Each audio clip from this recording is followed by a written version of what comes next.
우리 옆에 계신 분들과 함께 인사하겠습니다. 사랑하고 축복합니다. 늘 하나님의 사랑과 축복이 넘치는 우리 모든 성도님들 다 되실 수 있기를 바라겠습니다. 여러분, 오늘은 예수님께서 십자가를 지시기 위해 예루살렘에 입성하신 날을 기리는 종려주일입니다. 여러분, 이렇게 절기로 지키는 이유가 무엇일까요? 절대로 잊어서는 안 되는 소중한 의미와 가치가 있기 때문이죠. 당장에 여러분, 세상에서도 보십시오. 우리나라도 중요한 국경일이 있습니다. 3.1절이라든지 또 여러분, 우리가 8.15 광복절이라든지 또한 현충일이라든지 여러 국경일이 있죠. 여러분, 3.1절은 무엇입니까? 일제치하에서 우리나라의 독립을 선언한 날입니다. 그리고 현충일은 나라를 위해 생명을 바친 분들을 추념하고 기념하는 날이지요. 그리고 광복절은 일제의 치하에서 우리가 해방을 맞이한 것을 기리는 날입니다. 이처럼 국가의 존재와 가치의 의미가 있는 그러한 날들을 기념일로 지정하여서 그 날을 기리는 것이죠. 여러분, 가정에서도 마찬가지입니다. 부모님이 살아계실 때는 무슨 날을 챙겨드리죠? 생신을 챙겨드려요. 그리고 부모님께서 돌아가시면은 어떻게 하죠?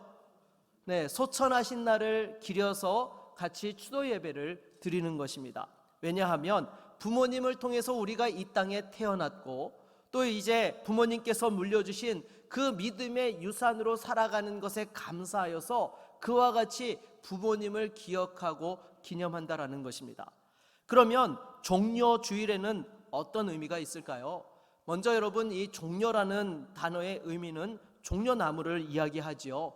다른 말로는 대추 야자나무라고도 하는데요. 이 종려나무는 기본적으로 승리와 부활의 상징의 의미를 가지고 있습니다.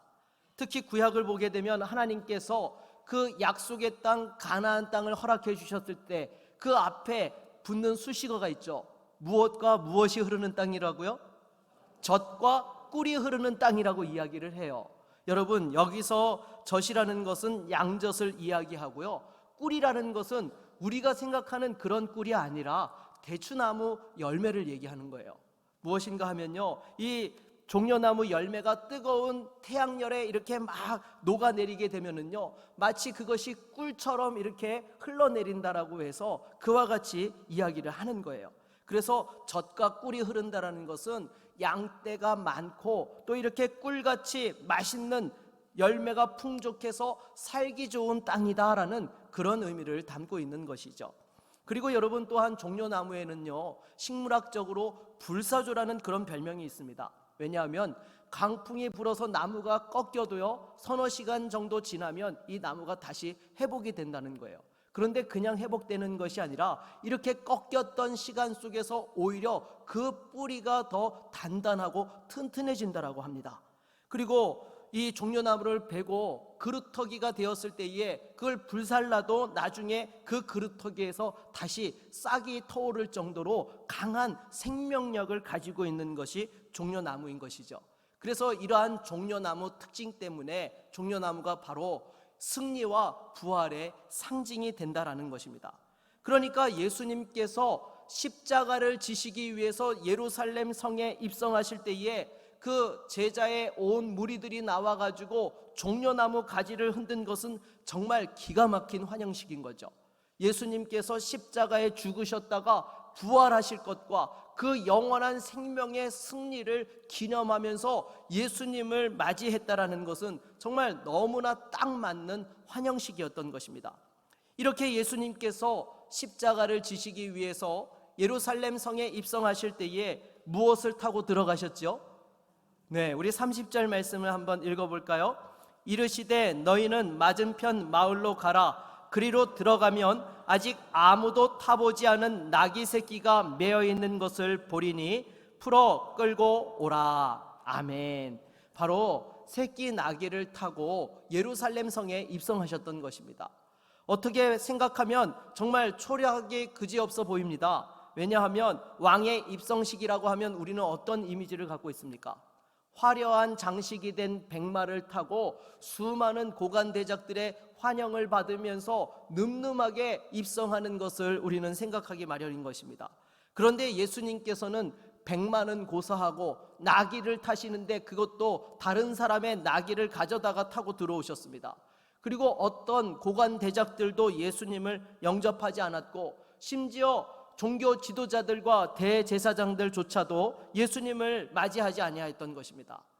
철저히 예수님의 메시아 되심을 외면당하였던 것이죠. 그러나 여러분, 이렇게 예수님께서 나귀를 타고 들어오신 것에는요, 그 자체로 중요한 의미가 담겨 있습니다. 무엇인가 하면 평화의 왕으로 오셨다라는 그 메시지가 담겨 있다는 거예요. 여러분, 오늘날 현대적인 관점에서는 왕은 늘 화려한 백마나 말을 타고 다녔을 것으로 생각이 됩니다.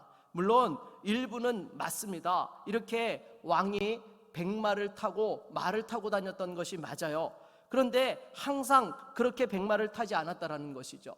주로 언제 그렇게 백마를 탔느냐?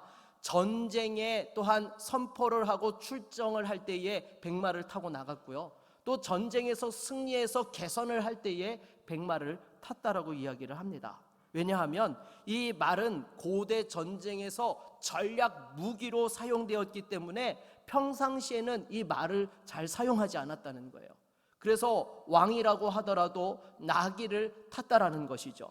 그러니까 예수님께서 나귀를 타고 이렇게 입성하신 것은 전쟁의 왕으로 입성하신 것이 아니라 평화의 왕으로서 오셨다라는 것을 그 자체로 말씀해 주고 있는 것이죠.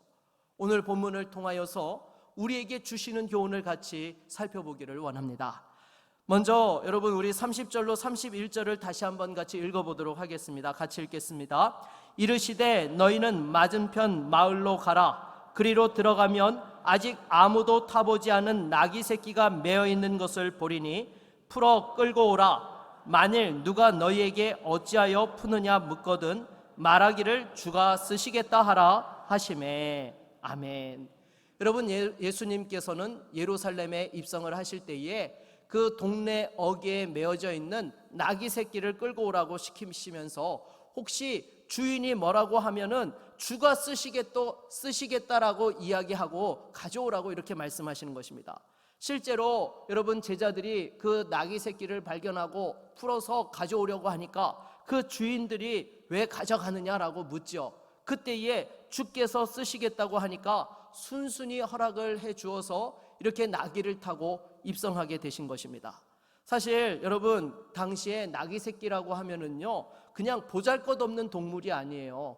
정말 없는 사람들에게는 전 재산과 마찬가지인 그러한 것이 나귀 새끼였던 것입니다. 당장에 여러분, 우리나라에도 보게 되면 예전에 시골에서 송아지 한 마리가 얼마나 귀했습니까? 없는 집에서 송아지 한 마리를 마련하면 그거를 키워가지고 또 계속해서 새끼를 낳고 해가지고 자식들 공부도 시키고 너 결혼도 시키고 뭐 이렇게 하면서 집안 미천으로 사용하고 또 농사를 지을 때 요긴하게 사용했던 것입니다. 그런데 여러분, 이 나귀도 마찬가지였는데요, 예수님께서 쓰시겠다고 하니까 그 나귀 주인이 기꺼이 순종하고 내어드렸다라는 것이죠. 왜 그렇습니까? 진정한 이 나귀의 주인은 자신이 아니라 예수 그리스도가 주인 되시고 또한 주님이 쓰셔야 된다라는 것을 알았기 때문이다라는 것입니다. 사랑하는 여러분, 우리도 마찬가지입니다. 여러분, 우리가 지금 가지고 누리고 있는 이 모든 것들이 다 진짜로 누구의 것입니까? 바로 하나님의 것입니다. 지금 내가 소유하고 있는 것처럼 보여지지만 여러분, 실상은 내 것이 아니에요. 그렇잖아요. 우리 하나님께서 우리를 이 땅에서 오라고 부르시면은요, 여러분, 내가 지금까지 내 이름으로 되어 있었다 하더라도 그거 하나도 못 가져갑니다. 아무리 아파트 계약을 해서 내 이름을 등기부에 올려놨다 하더라도요, 주님이 오시라고 하면 그 아파트 가져갑니까? 못 가져가요. 아무것도 가져갈 수가 없습니다. 그냥 오라고 하시면 나 몸 하나 가지고 주님 앞에 서게 되는 것입니다. 다시 말해서 내 것이 아니라는 거예요. 내 재능과 물질, 또 심지어 자녀까지도 다 하나님의 소유고, 진정으로 우리는 그것에 대해서 잘 관리하고 또한 하나님 앞에서 청지기의 사명으로 그러한 것들을 잘 사용할 줄 알아야 한다라는 것입니다. 그래서 우리 주님께서 쓰시고자 말씀하시면 어떻게 돼요? 항상 주여 여기 있나이다 라고 기꺼이 내어드릴 수 있는 그러한 믿음의 삶을 살아야 한다라는 것입니다. 사실 여러분, 이것이 얼마나 귀한 것인지 모릅니다. 당장에 이 나귀 주인만 하더라도 보십시오. 그냥 이 주인에게 나귀가 있었으면요, 그 나귀는 그냥 나귀였을 뿐인 거예요. 집안에 조금 살림 미첨이 되고 경제적으로 도움이 되는 그 정도였을 것입니다. 그러나 주님께서 쓰시고자 할 때에, 드렸을 때에 이 나귀는 엄청난 나귀가 된 거죠. 누가 사용하신 나귀예요? 네, 예수님께서 사용하신 나귀예요. 여러분, 세상에서도 보십시오. 똑같은 브랜드의 가방이라 하더라도요, 여러분, 유명 스타가 사용했던 가방이라고 하면 일반 가방보다 쌉니까 비쌉니까? 네, 비싸요 여러분. 왜요? 스타가 사용했다라는 그 스타의 가치가 그 가방에도 같이 묻어지기 때문에 그 똑같은 가방이라 하더라도 의미가 달라지고 가치가 달라진다는 거예요. 마찬가지죠. 우리 주님께서 쓰시면은요, 그거는 세상의 가치로 비교할 수 없는 정말 귀하고 영광스러운 가치를 담게 된다라는 것입니다. 그러기에 여러분, 우리가 항상 하나님께서 쓰시고자 할 때에 쓰임 받는 것이 우리에게 얼마나 영광이요 축복이라는 사실을 깨달아야 되는 것이죠. 콩고에서 의료 선교사로 활동하셨던 헬렌 로즈비어라는 선교사님이 계십니다. 이 선교사님의 이야기가 살아있는 믿음이라는 책으로 우리나라에 또 소개되기도 했는데요, 이 헬렌 로즈비어 선교사님은요, 영국 캠브리지 대학에서 의학 공부를 하고 공부하던 중에 하나님 앞에 은혜를 받아서 의료 선교사로 지원해서 아프리카 콩고에 의료 선교사로 가게 된 것입니다. 그런데 한 10년 동안 열심히 사역을 했는데 그 섬기던 지역에서 폭동이 일어나가지고 폭도들에게 붙잡혀서 문매를 맞고 또한 감금을 당하게 되었습니다. 그리고 심지어 10년 동안 사역을 하면서 기록해 놓았던 모든 자료들이 그 폭도들에 의해서 다 불태워지고 말았던 것이죠. 그래서 이 선교사님이 그때 하나님께 물었다고 합니다. 하나님, 제가 지난 10년 동안 이렇게 이곳에 와서 희생하고 헌신했는데 이 모든 것이 무슨 소용이 있습니까? 폭행을 당하고 모욕을 당하며 모든 자료들이 다 불태워졌습니다. 하나님께서 허락하신 것입니까? 라고 이렇게 따져 물었다라는 거예요. 그때에 하나님께서 마음에 그런 음성을 들려주시더라는 겁니다.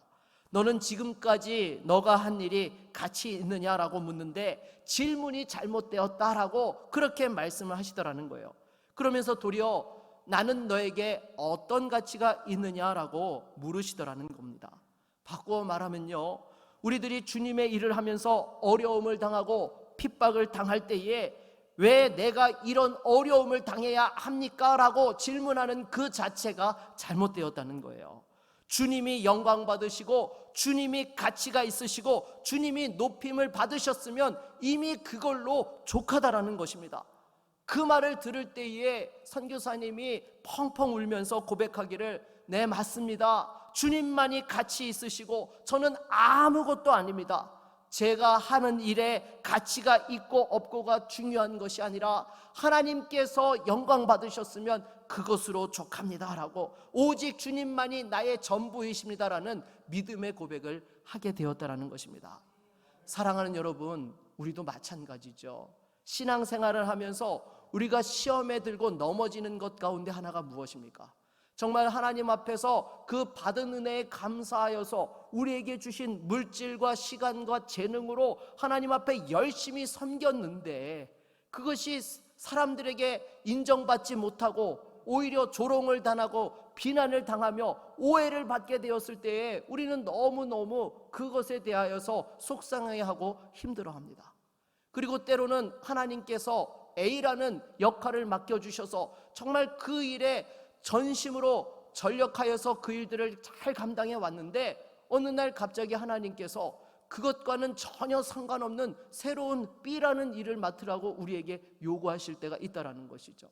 그러면 여러분, 우리는 어떤 생각을 하죠? 하나님, 지금까지 내가 A라는 일을 놓고 열심히 달려왔는데 이걸 내려놓게 되면 지금까지 해왔던 것이 무슨 의미가 있습니까?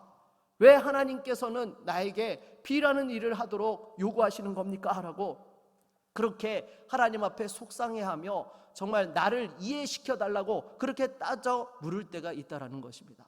그러나 여러분, 그렇지 않다라는 것이죠. 무엇인가 하면요, 하나님께서 영광 받으시고 하나님께서 그것을 통하여서 그 가치를 사용해 주셨다라고 한다면 그 자체로 충분하다라는 거예요. 지금 내가 당장 사람들에게 오해를 받고 지금까지 수고했던 것들이 그냥 공든탑이 무너지는 것처럼 느껴진다 하더라도요, 절대 그렇지 않다라는 것이죠.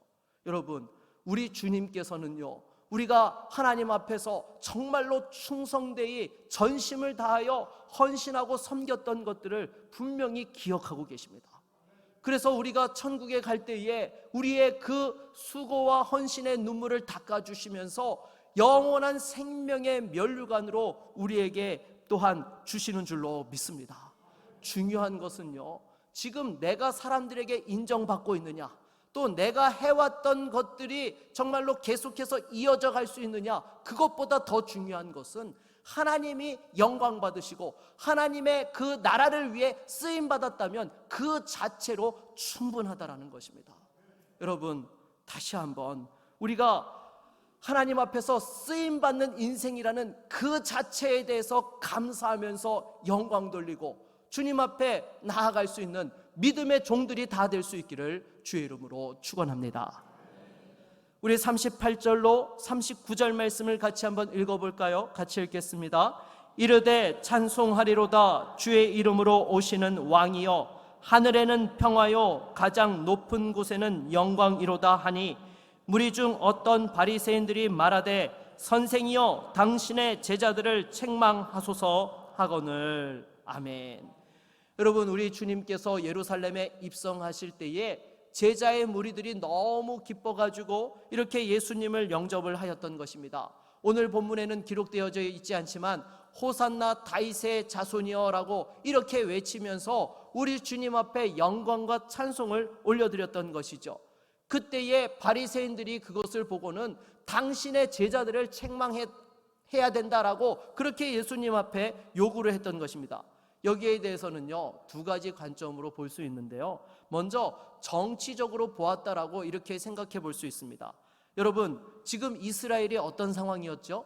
로마의 식민지였습니다. 로마 황제의 다스림을 받고 있는 상황 속에서 예수님을 왕이라고 높이고 경배를 하게 되면 여러분, 이 로마 총독과 정치권들이 좋아하겠어요? 싫어하겠어요?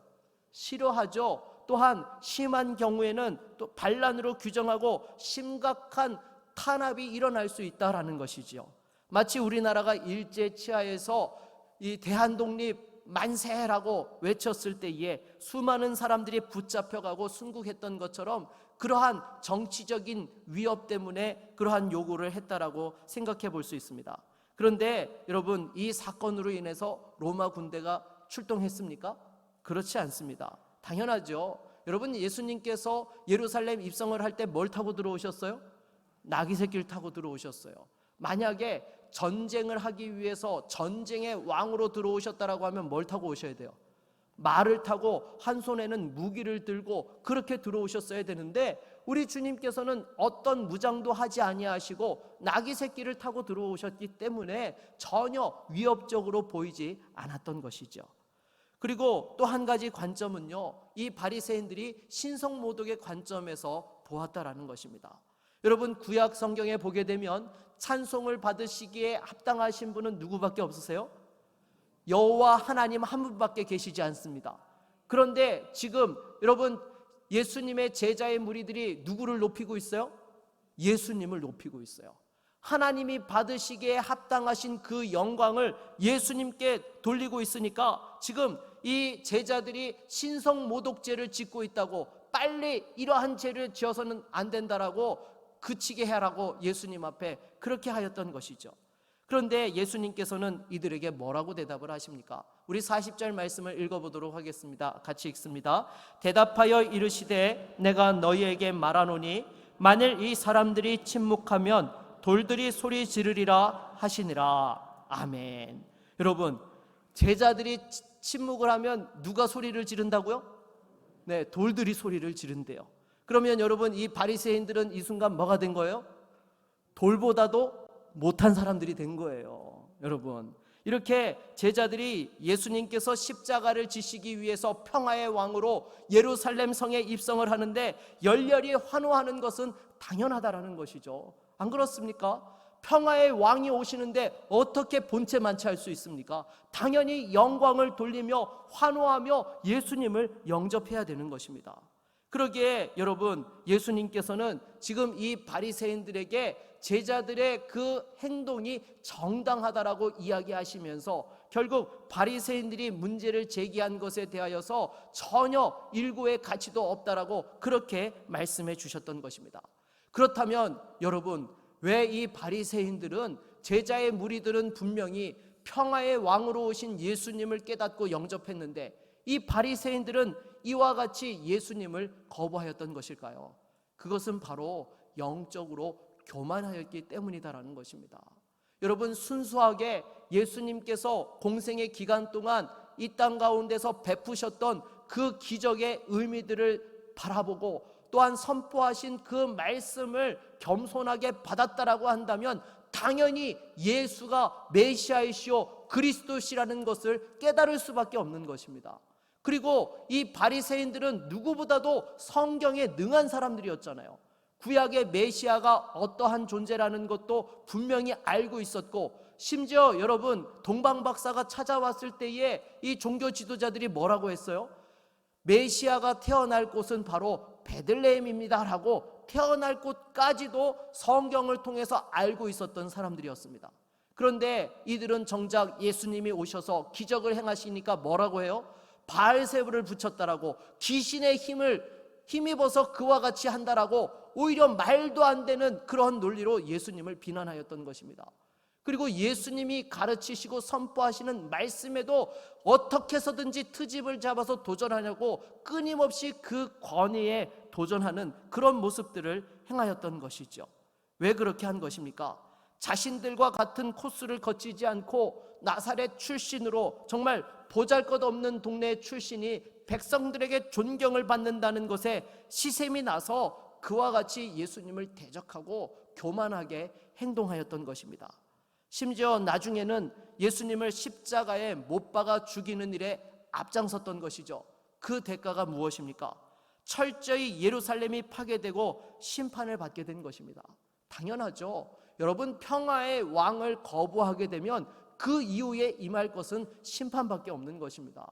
여러분, 한번 가정해 봅시다. 어떤 지역에서 폭동이 일어났어요. 그러면 처음에 정부가 어떻게 합니까? 처음부터 가서 그 폭도들을 강제로 힘으로 진압을 하나요? 그렇지 않죠. 처음에는요, 평화적으로 이 문제를 해결하자라고 그들에게 무기를 내려놓고 나와서 협상을 하자라고 요구를 합니다. 그런데도 끝끝내 그 평화적인 협상을 거부하면 어떻게 해요? 그때는 무력으로 그들을 강제 진압을 할 수밖에 없다라는 것이죠. 그러니까 우리 예수님께서 평화의 왕으로 예루살렘 성에 입성을 하신 것은요, 한편으로는 그 이스라엘 백성들에게 경고의 메시지를 준 것입니다. 평화의 왕을 맞이하지 아니하면 너희들에게 심판이 있다라는 그런 경고를 주셨던 것이죠. 그러게 우리 주님께서도 어떻게 하십니까? 우리 41절로 42절 말씀 한번 읽어볼까요? 같이 읽겠습니다. 가까이 오사 성을 보시고 우시며 이르시되 너도 오늘 평화에 관한 일을 알았더라면 좋을 뻔하였거니와 지금 내 눈에 숨겨졌도다. 아멘. 여러분, 우리 주님께서 이렇게 평화의 왕으로 오시는데 맞이하지 아니하는 그 예루살렘 성을 바라보면서 지금 슬피 우셨다라는 것입니다. 왜요? 이후에는 하나님의 심판과 징계밖에 기다리고 있는 것이 없기 때문에 그 성을 향하여서 슬피 우시게 되었던 것이죠. 그러게 여러분, 무엇보다도 우리가 늘 영적으로 겸손할 수 있기를 바라겠습니다. 선줄로 착각하는 것이 아니라 겸손하게 주의 음성에 귀 기울이고 순종하며 하나님의 은혜 가운데 거할 수 있는 저와 여러분 모두가 되기를 주의 이름으로 축원합니다. 그러면 여러분, 제자들은 어떻습니까? 예수님을 평화의 왕으로 맞이하고 영광을 돌린 것은 참 잘한 일이죠. 그런데 이들이 한 가지 여러분 착각했던 것이 있습니다. 무엇이죠? 예수님을 어떤 왕으로 생각했어요? 정치적인 왕으로 생각했다는 것입니다. 그러나 그럼에도 불구하고 우리 주님께서는 이들의 그 환영과 영접을 통해서 영광을 받으시고 기뻐하셨다라는 것입니다. 그리고 결국에는 이들이 어떻게 되었습니까? 예수님이 십자가에 죽으시고 부활하심으로 인하여서 이 땅에 정치적인 메시아로 오신 것이 아니라 우리에게 생명을 주시기 위하여서 영혼의 메시아로 오셨다라는 사실을 깨닫고 또 복음 전도에 앞장서는 그러한 사명을 감당하게 되었던 것입니다. 우리도 마찬가지입니다. 여러분, 우리도 처음 신앙생활을 할 때는요, 주로 어떻게 신앙생활을 하죠? 자기 생각대로 신앙생활을 하게 되는 거예요. 처음 예수를 믿게 되신 분들을 생각해 보십시오. 처음부터 예수가 그리스도시고 하나님의 아들이시며 영광 받으시기에 합당하신 평화와 진리의 왕이시라는 것을 깊이 깨닫고 그 믿음을 모두 다 갖추어 가지고 신앙생활 시작하시나요? 이런 분들은요, 흔치 않습니다. 대부분은요, 어때요? 자기의 당면한 문제를 해결하기 위해 주님 앞에 나오게 되는 거죠. 내 힘으로 해결할 수 없는 문제를 좀 해결받고 치료받고 응답받기 위해서 하나님께서 주시는 그 평안을 간절히 소망하면서 그렇게 주님 앞에 나오는 거예요. 쉽게 말해서 기복신앙을 가지고 나오는 경우들이 허다하다라는 것입니다. 그래도 우리 주님께서는 어떻게 하세요? 기뻐하시고 그들을 또한 맞이해 주시고 복을 부어 주신다라는 것입니다. 여러분, 히브리서 11장 6절을 한번 읽어보도록 하겠습니다. 같이 읽겠습니다. 믿음이 없이는 하나님을 기쁘시게 하지 못하나니 하나님께 나아가는 자는 반드시 그가 계신 것과 또한 그가 자기를 찾는 자들에게 상 주시는 이심을 믿어야 할지니라. 아멘. 여러분, 하나님을 찾는 자들이 상 주시는 이심을 믿어야 한대요. 그래서 그것을 믿고 나오는 것을 우리 주님께서는 또한 기뻐 받으시고 축복해 주신다라는 것입니다.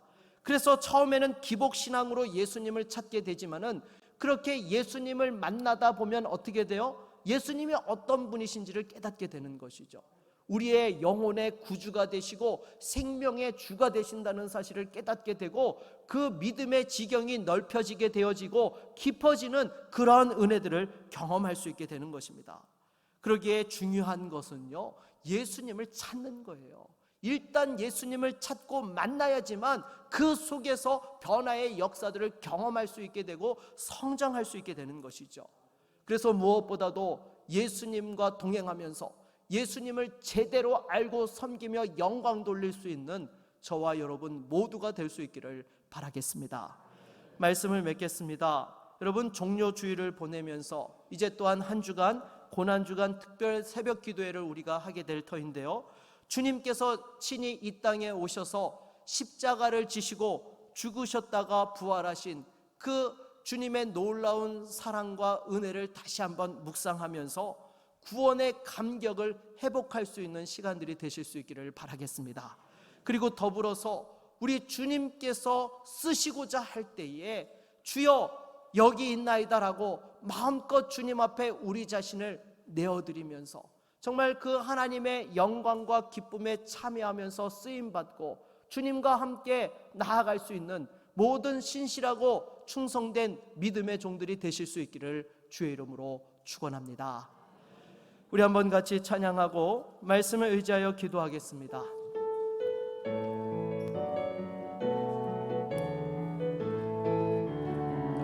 주 하나님 독생자 예수 날 위하여 오시었네. 내 모든 죄 다 사하시고 죽음에서 부활하신 나의 구세주 살아계신 주 나의 참된 소망 걱정 근심 전혀 없네. 사랑의 주 내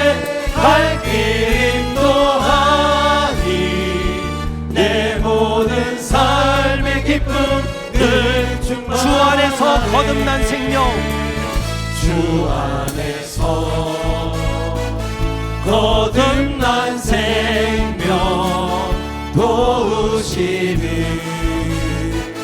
주의 사랑 참 기쁨과 확신 가지고 예수님의 도우심을 믿으며 살리 살아계신 주 살아계신 주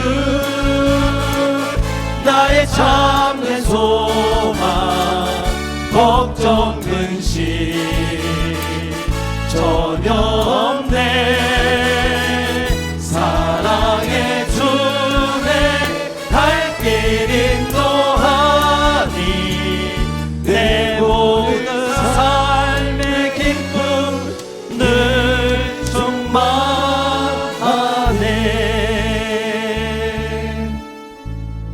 이 시간 주신 말씀을 의지하여 함께 기도하며 나아갑시다. 하나님, 다시 한번 평화의 왕으로 오신 그 주님을 날마다 기뻐하고 그 주님과 동행하며 살아가게 하여 주시옵시고, 늘 주님께서 쓰시고자 할 때 쓰임받는 믿음의 인생 되게 하여 주시며, 다시 한번 그 십자가의 의미와 사랑을 깨닫고 우리의 믿음이 새로워지게 하여 주시옵소서. 우리 함께 같이 합심으로 기도합니다. 주여, 살아계신 주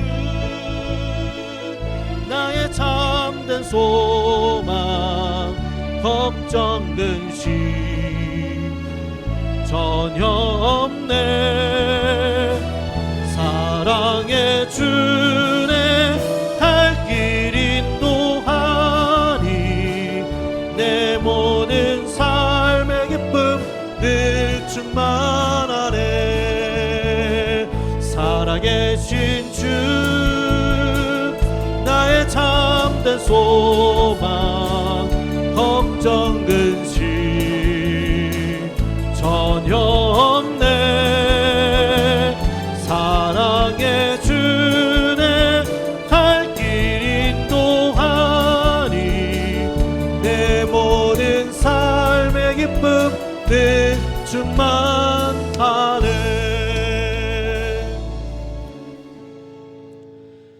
예수 그리스도의 이름으로 기도드립니다. 아멘.